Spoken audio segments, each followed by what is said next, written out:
from New York. And all that means is I was going to end up down here anyway. That's all that means, man. What? Who said, somebody say wild talk? Is that what happened? No? Oh, all right. Well, anyway, where are my New Yorkers? Any New Yorkers? Yeah, we got a few. My buddy Tom, who's back there, I haven't seen in 25 years. What's up, Tom? How we doing? All right.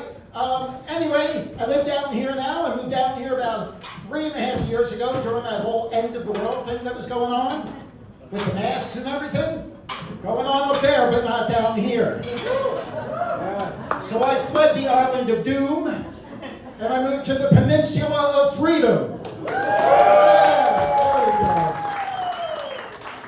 I could do comedy in Cocoa Beach, home of the Wizard of Oz Museum.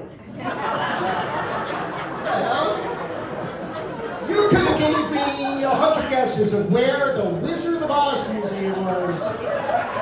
It would not be Cocoa Beach, Florida. I don't know, Kansas maybe? I don't know. Yeah, what the hell, man? I feel like that's a front for something else, you know? There was supposed to be another 20 people here. They got on the bus, went to the Wizard of Oz Museum, never seen it again! Yeah? Maybe it's a drug thing, you know? Meet me in the poppy fields, you know? Oh, what the hell's going on? Give it up for Marty, our host Marty. My little brother. 30 years old, that guy. Life on the road is rough, folks. Life on the road is rough. Yeah, I'm 49 years old. Wait, where's the birthday guy? All right. Cool. Yeah, I'm 49. I'm getting older, man. I'm getting older. I used to do fun things. I was a hockey player my whole life. Thank you. Then I played rugby. And now I do this. And all that gets bruised is my ego. And this is by far the most painful of the three things. Absolutely. And I love it down here. I do. I love it down in Florida. I'm doing comedy all over the place, all over Florida. I just booked a show in Fort Lauderdale. Pretty cool, right? Fort Lauderdale. Haven't been to Fort Lauderdale since spring break 1995. Yeah, it's been a minute. Back in 95, Bill Clinton was president and Seinfeld was the hit show. That's just to put in perspective how long ago this was. And so I remember two things from that trip. I lost my virginity, and I ended up in jail. Unfortunately, not in that order. Hey, you never forget your first, folks. You never forget your first.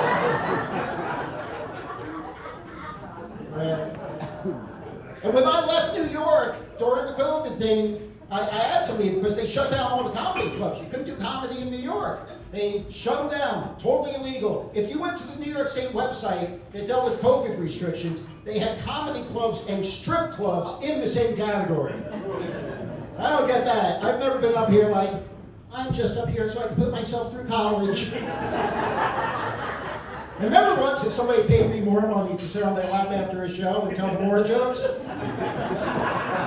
But I am willing to listen. We will chat. Times are tough, folks. Just got back from New York. I was visiting my dad. Dad just turned 83 years old. Yeah. It's getting old, though. It's getting up there. And the reality is, it's going to be time to move on to a better place. Boca.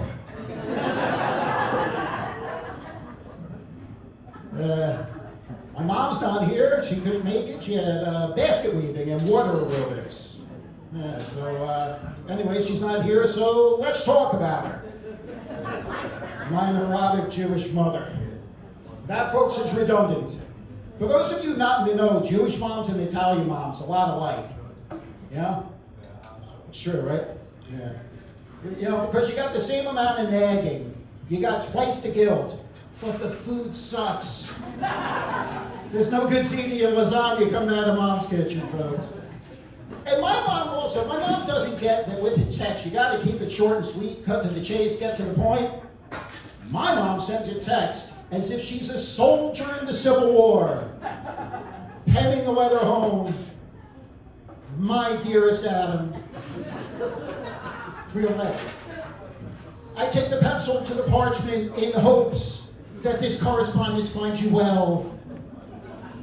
One evening prior to last, we dined on local fare at the Garden of Olives. Our baskets overflowed with sticks made of bread, our bowls with vegetation as far as the eye can see. And you know, Adam, they say when you're here at the Garden of Olives, when you're here, you're like family. And they're right, because like you, they don't call or visit me either. She's fine, trust me, she's fine. Man. Everybody having a good 2025 so far? We're doing good? Yeah. It's off to a rough start for me, I found out I have gout. Anybody deal with this asshole of a disease? Yeah? You buddy? You got it? Not disease of the asshole of the disease. For those of you who never heard or don't know about gout, it sucks, man. So gout, basically, your big toe swells up, feels like somebody dropped a cinder block on it and lit it on fire. I don't know why I made that reference like that's ever happened to anybody, but that's what it feels like. So I didn't know what was going on with the gout. Didn't know what was going on. So I went to the doctor. I said, Doc, my toe, da-da-da. He said, I said, what causes this? What's the problem here? He said, well, unfortunately, it's most of the things that you love. I said, really? He goes, yeah, well, you know, like lobster and steak. I said, I do love lobster and steak, that is true. But I'm an open and not stand-up comedian you never heard of, so I don't eat a lot of lobster and steak, you know? And he said, also beer. Beer will cause gout. I said, that would be it. That would be it. Everything I love causes gout. He said, Adam, while you're here, I haven't seen you in a while. Let's check that prostate. I said, Doc, that's just going to give me more gout.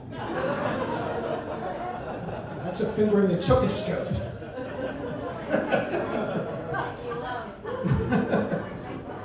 You're welcome. Man,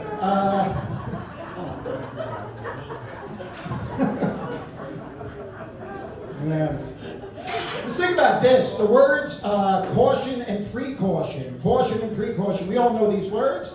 You don't need the two words because by definition, all caution is precaution because there's no post-caution. Post-caution is too late. Post-caution is, man, I should have double-bagged it. I'm talking about groceries, you animals. I'm talking about groceries. Post-caution is waking up next to Tony with a Y. When last night at the bar, you would have sworn that was Tony with an I. Hard to tell, man. 2025, you gotta be cautious on that, you know?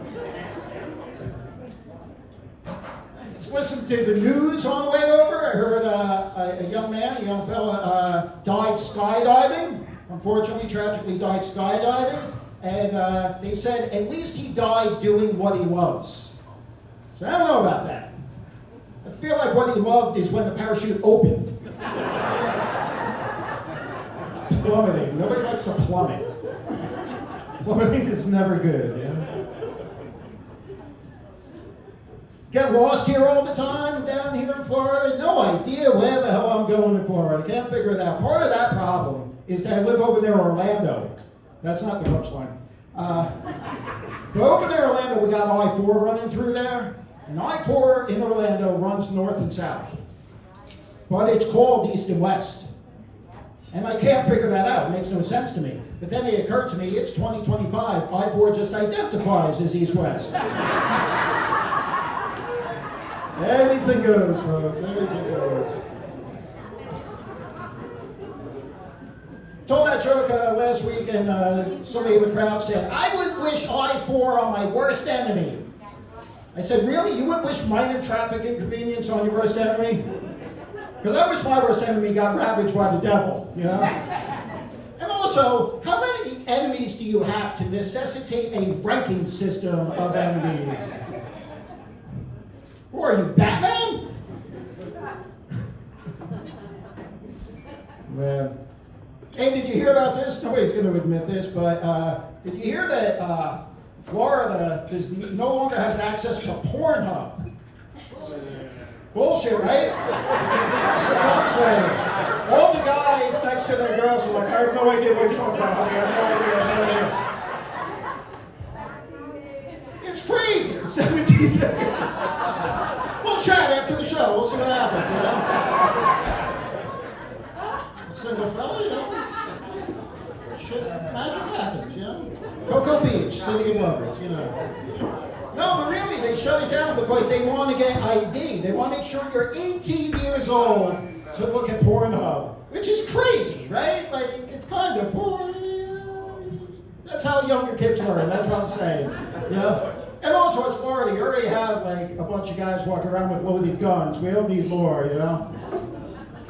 Now what they're going to learn, kids are going to learn that you got to go old school. You got to get your porn the old-fashioned way.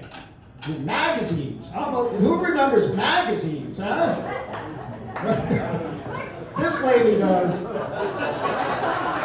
your son. Blame the kid. Blame the kid. On the bus. Wow. Most popular kid on that bus. Yeah, all his friends, right? Yeah, well, yeah, I can relate because I remember when I was a kid, me and my brother, we found my dad's smut collection. And it wasn't very well hidden. It was in like the towel cabinet of the bathroom. But we found it. We were young, man. I was like 10, my brother's 13, little pervs. And so we wanted to show our friends this unique periodical. And it's very educational, you know? So we figured we had to get these out of the house, show our friends.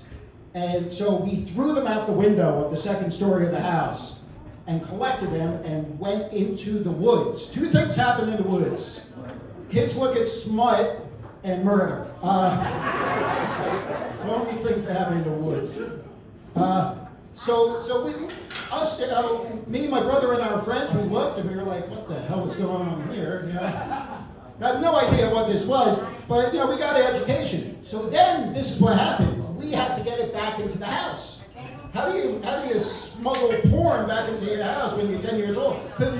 We were trying to throw them up, you know, up to the second window, couldn't get them up there. So we had to get rid of the evidence. We had to lose the evidence. So what we did, we stuffed them down the sewer drain at the end of the block.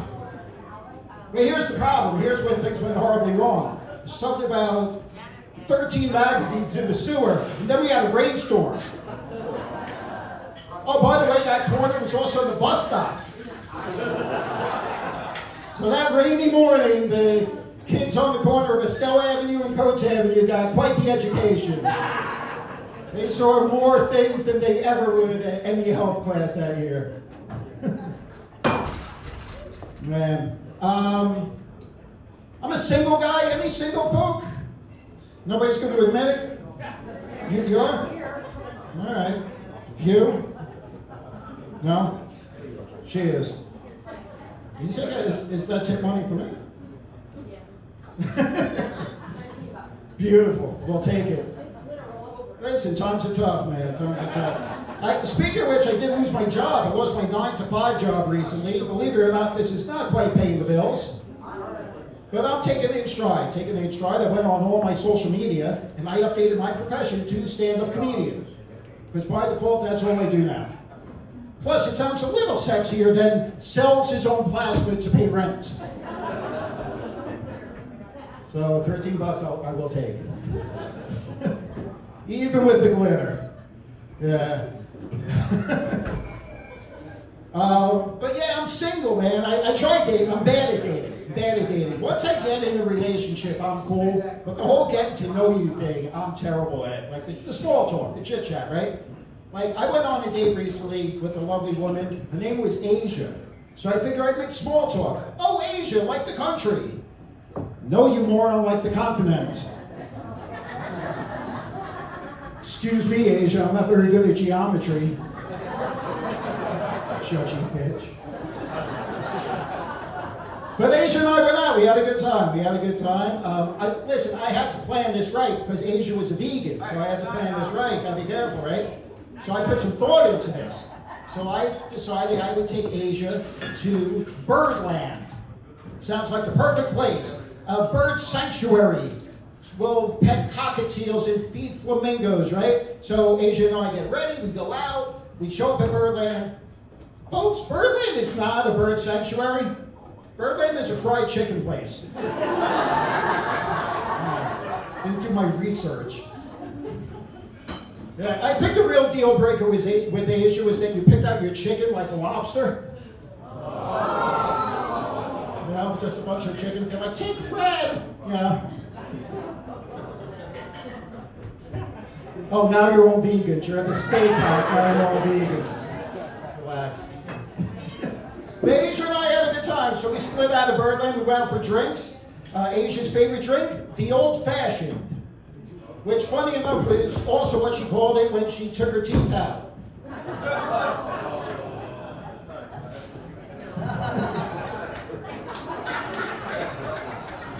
I get a lot of unsolicited dating advice with friends. A lot of people want to tell me what to do, how to date, what's going on.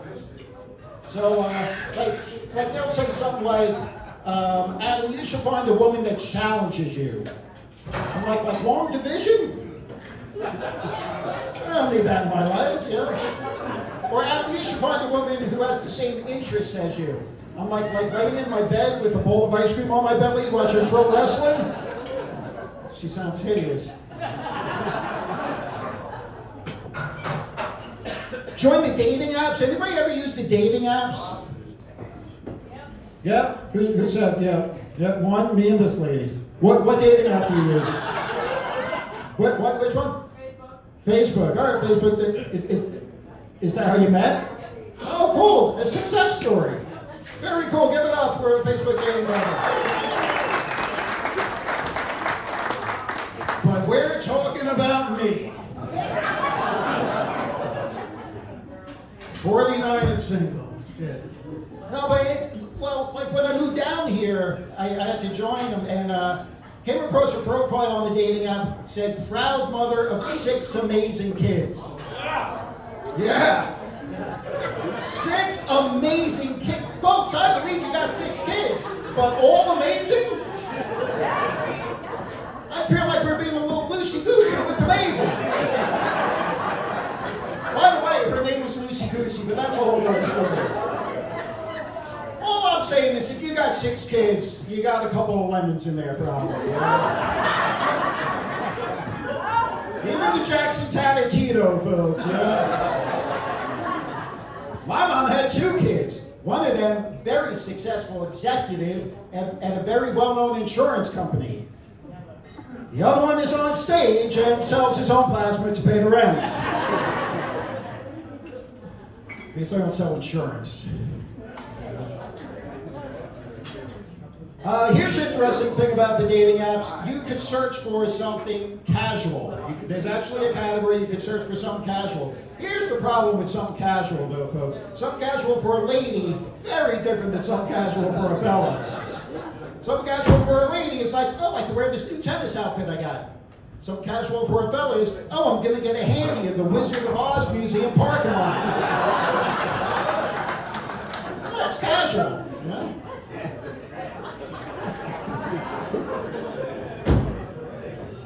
Every woman I meet, every woman that I get to know that I'm interested in, they all say the same thing to me, too.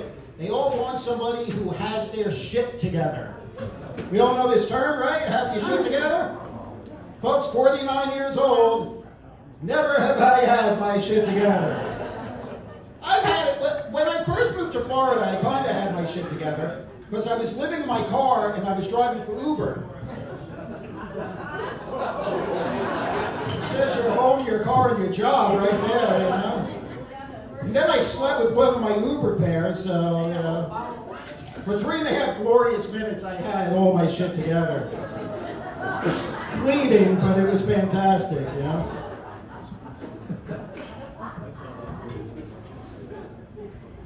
Ladies, let me tell you this. If you're ever on the dating app, stop taking a picture with your hottest friend.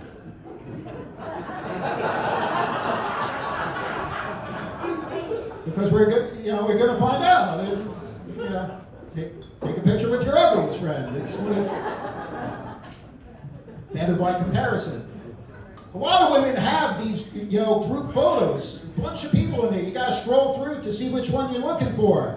It's never the one you want. Ah, shit, it's the redhead with the lazy eye and the hunchback and the club foot.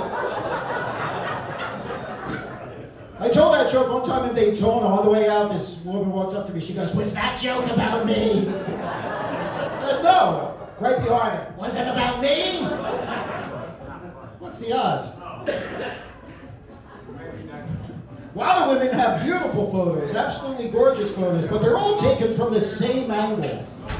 Like they used a drone and a protractor. Like, nobody's ever going to see you from this bizarre angle. And I'm just wondering what the hell is going on the other side of her face. Is she a Batman villain? What's going on? We good? All right. What I do like about the dating apps is you could adjust what you're looking for really easily. Like you could adjust your search criteria basically based on your mood. What I like to do sometimes is I adjust mine according to horniness. Allow me to explain how this works. I make the distance that I'm willing to travel really, really small. All the other categories I do not give a shit about. So it'll say smoking. I'm like, whatever. It'll say drinking. I'm like, well, that does help the process. It'll say height. I'll say 3 foot to 6'11". Listen, beggars can't be choosers, folks. I gotta keep my options open here. So let me tell you about a date I went on. I met a lovely woman. We were chatting back and forth on FaceTime and everything, mutual attraction. So we set a date to go out, and I'm old school, I'm a gentleman, so I showed up at her home to pick her up, and she opened up the door, and lo and behold, let's just say closer to the 3 foot than the 6'11". Yeah, I was as shocked as you are, folks. And I'm cool with it, I'm fine with it. I just figured that it would be something she might want to mention earlier in conversation, Like, something on the bottom shelf, I'm your gal, Give me a hint here. It's a lot to drop on a fella, But I'm cool, man. I'm cool. I planned a nice date, made reservations, Olive Garden. But we had time to kill. We had time to spare. So I said, is there something that you would like to do before we go and dine at the Garden of Olives? And she said, yes, miniature golf. Or as she calls it, golf. She was amazing at miniature golf, folks. Amazing. She was like the Tiger Woods of miniature golf. At one point, I hit the ball, went through that big windmill thing, didn't come out the other side. I'm just standing there. She went, opened up the little door, walked in, got me the ball. It was the most adorable, little thing. So we proceed on. We had a great time. We went to the Garden of Olives. I had the chicken parm. She had the shrimp. Making this too easy. And then the drinks started flowing, folks. The drinks started flowing. Things started getting a little hot and heavy, a little romantic. So we ended up back at her place. This is when shit got weird. This is when. I wasn't sure if I should get down or if I should pick her up and drop her. They're heavier than you would think. The frisky little fucker, Very dense, We had a good time. I learned a lot that night, folks. Learned a lot. Angles and contortion, I wake up in the morning at her place. Wake up in the morning. I go, holy cow, that was amazing. I never thought that being with a little person could be that incredible. She said, Adam, you could say midget. You're one of us now.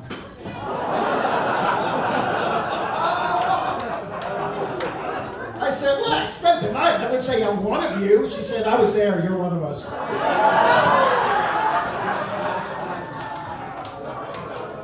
She never did call.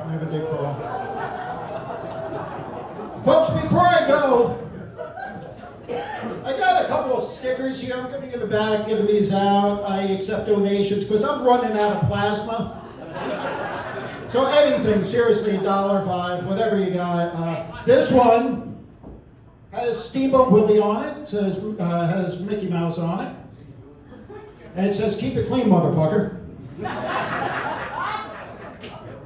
And this is another one that you'll see back there. So I'll leave you with this, folks. I'll leave you with this. I was thinking about this. The word disgruntled. We all know this word, disgruntled, right? The way many of you may be at your 9-to-5 jobs, if you're lucky enough to have them. Not you? Are you not? Or do you not have a 9-to-5 job, or are you not disgruntled at a job? Oh, all right. Great job. So I figured if there's a disgruntled, there must be a gruntled. Right? You never thought about this, right? But there is. There's a word gruntled, and gruntled means pleased, satisfied, content. And that's weird because gruntled sounds more disgruntled than disgruntled. So I decided I'm going to give gruntled its day in court, use it in everyday life, right? So I went out to my favorite restaurant, Olive Garden, and ordered my favorite meal. About halfway through, the waitress comes over. She says, "Mr. Snair, how is everything?" I said, "I am quite gruntled." And she had no idea what the hell I was talking about. Next thing I know, the chef is at my table. He says, "Sir, I understand you're gruntled. I'm going to go in the back. I'm going to make you something you've never had before. It's going to blow your mind. It's not even on the menu. It's going to be orgasmic." And it was at that moment that I realized, I got to bring gruntled into the bedroom.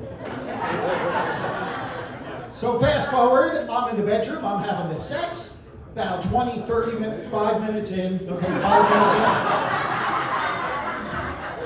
My lady goes, "How is this for you?" I said, "I am so gruntled." She had no idea what the hell I was talking about. So she says, "Well, let's try something different, something you never had before, something that's not even on the menu." So she called a friend, Tony, with wine. Folks,